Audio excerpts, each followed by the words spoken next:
Histoire 3, chapitre 2. Baignée de la lumière blanche du matin, Asuna s'éveilla doucement au son mélodieux du hautbois joué par son réveil. Les yeux clos, elle savoura quelques instants les accords harmonieux de l'instrument avant, égayés de l'apaisant fredonnement d'une petite voix. Une voix ? Asuna ouvrit les yeux. Dans ses bras, les paupières toujours fermées, la fillette sifflotait en rythme et sans discordance la musique du réveil. C'était pourtant parfaitement inconcevable. Asuna réglait toujours son alarme de façon à ce qu'elle ne soit audible que par elle. Il était impossible qu'une autre personne l'entende, et encore moins la chantonne sur le même tempo. Remettant à plus tard la résolution de ce mystère, Asuna, immobile, interpella Kirito toujours endormi.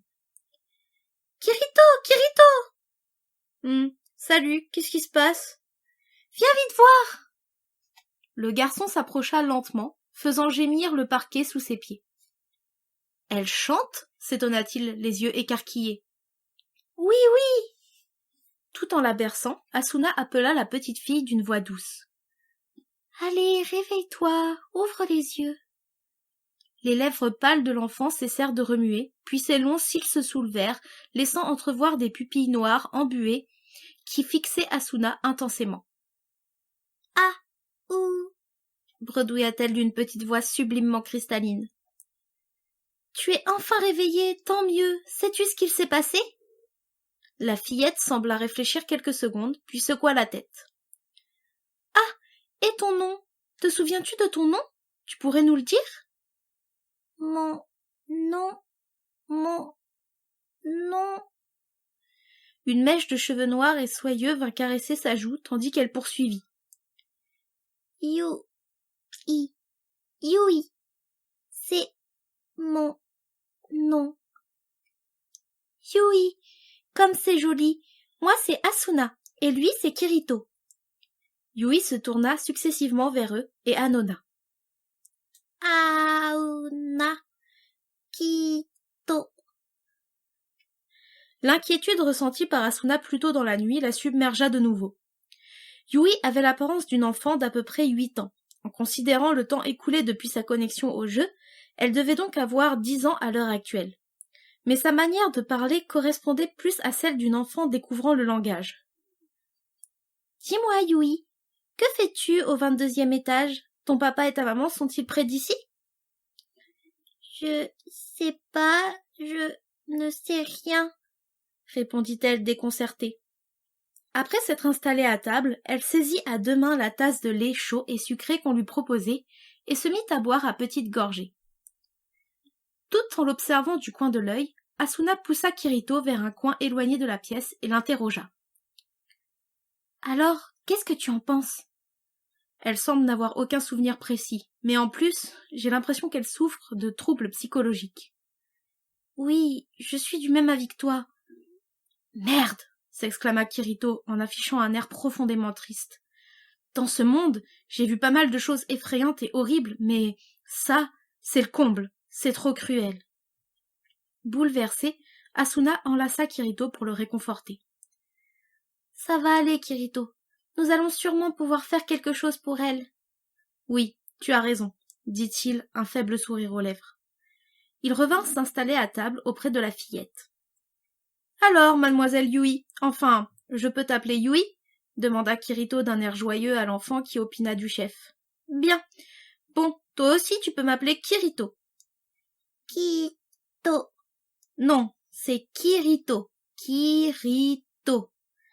Déconcerté, Yui se tut un instant, puis refit une tentative. « Kito. » C'est peut-être un peu difficile. Écoute, appelle-moi comme tu veux, proposa gentiment Kirito en posant sa main sur la tête de Yui. Cette dernière se mit à réfléchir intensément, puis lança tout de go. « Papa !» Puis se tournant vers Asuna. « Aona, maman !» À ces mots, Asuna frémit.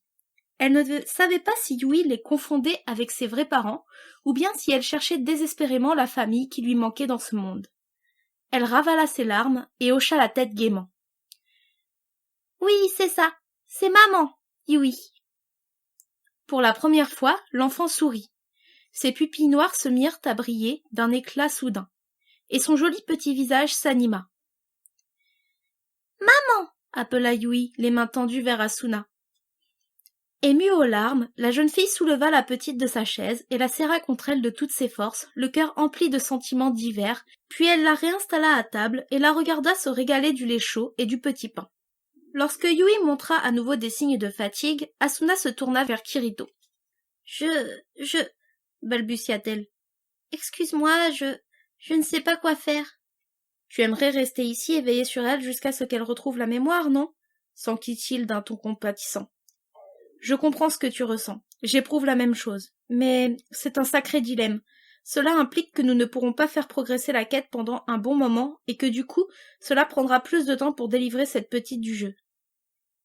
Oui, tu as raison, admit Asuna. On pouvait dire sans exagérer que l'inégalable niveau de Kirito jouait un rôle prépondérant dans l'avancée du jeu. Malgré son statut de joueur solo, la somme de données cartographiées de zones labyrinthiques qu'il apportait dépassait largement celles rendues par les plus puissantes guildes. Même si cela ne faisait que quelques semaines que leur vie conjugale avait débuté, Asuna se sentait maintenant mal à l'aise d'avoir monopolisé et éloigné de la ligne de front un élément si brillant.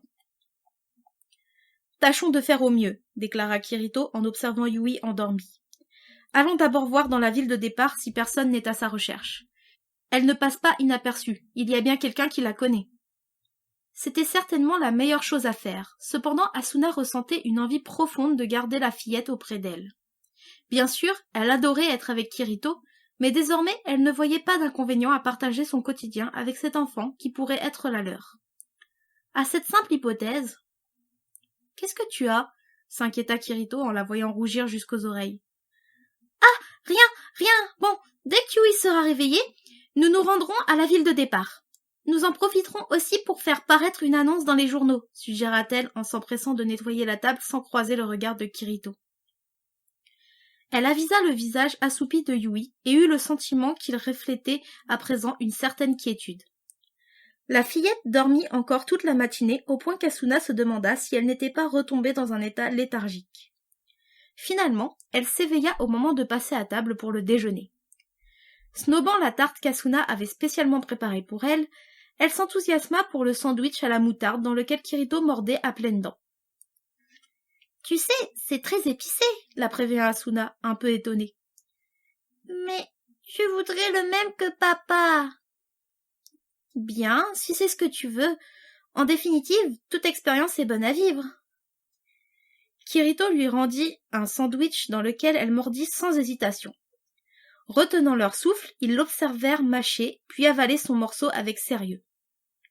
« C'est bon !» s'exclama Yui joyeusement. « Eh bien, en voilà une fille courageuse !» s'extasia Kirito en lui frottant les joues. « Et si on testait tout un repas pimenté ce soir ?»« Certainement pas. Je ne préparerai jamais ce genre de plat. » Pourtant, une pointe de tristesse envahit Asuna lorsqu'elle réalisa qu'il était tout à fait possible qu'elle ne revienne qu'à 2 de leurs visites de la ville de départ s'ils retrouvaient les parents de Yui. « Yui, nous allons sortir ensemble cet après-midi. »« Sortir ?» s'étonna-t-elle. « On va chercher tes amis, » lui expliqua Kirito. « Amis ? Qu'est-ce que c'est ?» Asuna et Kirito se regardèrent perplexes. Il y avait de nombreux points d'ombre dans le comportement de Yui. Elle donnait davantage l'impression de présenter des troubles de la mémoire plutôt qu'un réel retard mental.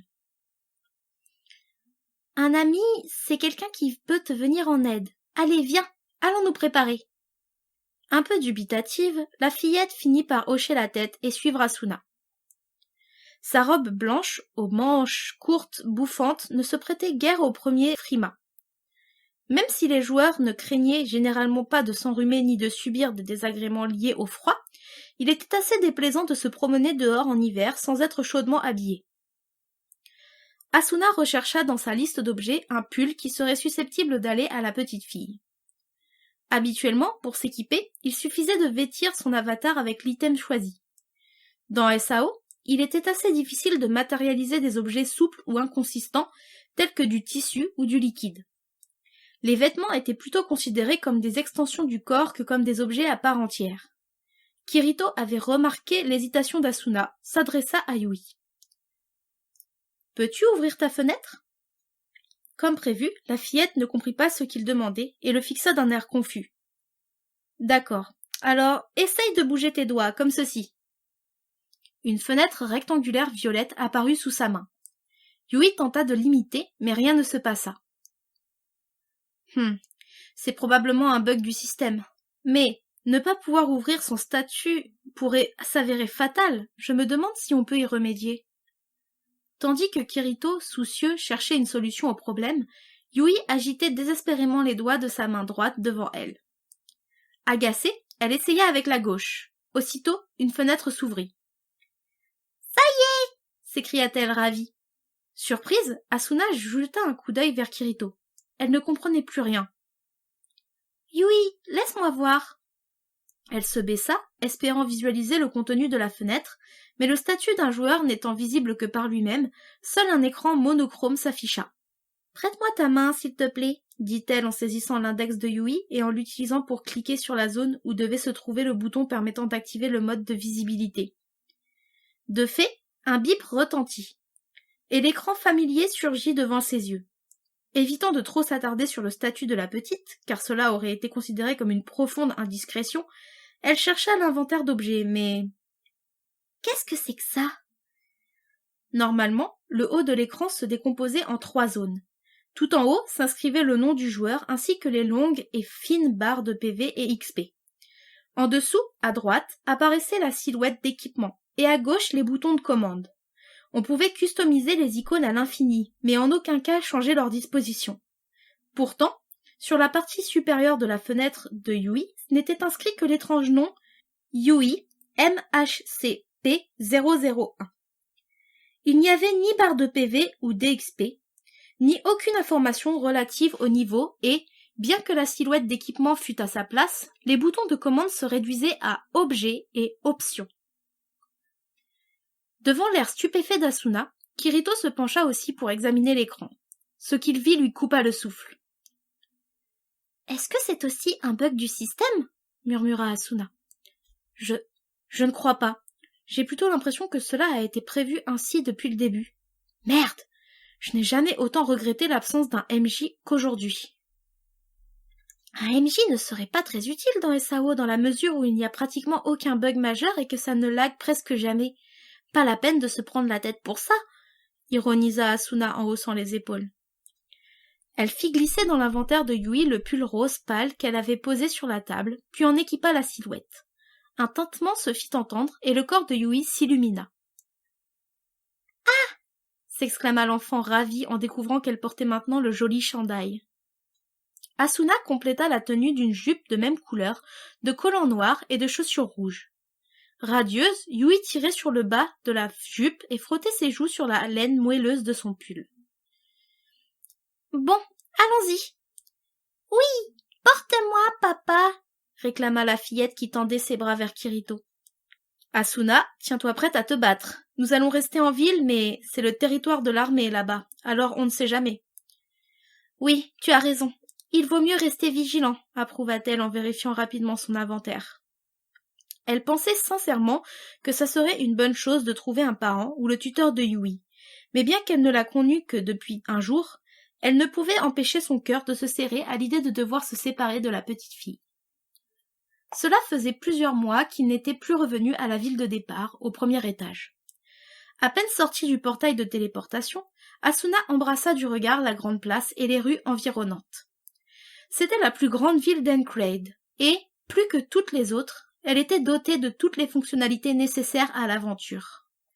On y trouvait des tas de logements divers et variés, et la vie y était bon marché. C'était certainement la ville la plus appropriée pour y installer une base. Pourtant, de tous les gens qu'Asuna connaissait, aucun joueur de haut niveau ne s'était installé ici. La présence constante de l'armée y était sûrement pour quelque chose, mais revivre en permanence, dès qu'on levait les yeux au ciel, ce qui s'était passé ce jour-là semblait encore plus pénible.